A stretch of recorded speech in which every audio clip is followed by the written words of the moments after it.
Mogoče v moji karieri nisem imel težjega tedna za sestaviti nek mozaik, kakor je bila ta tekma proti Islandu.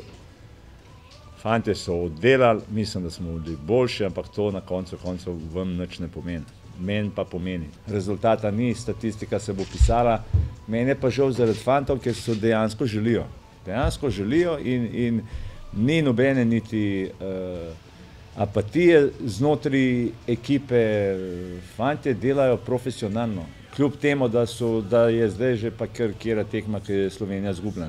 Ampak to se znotraj ekipe slačilnice se ne pozna. V primerjavi z Bosno smo bili veliko bolj agresivni, bolj smo stali na sredini igrišča, absolutno, pa manj šans smo dovolili. Bomo pa bili nek nasprotnik, ki bo pa mogoče komu pokvaril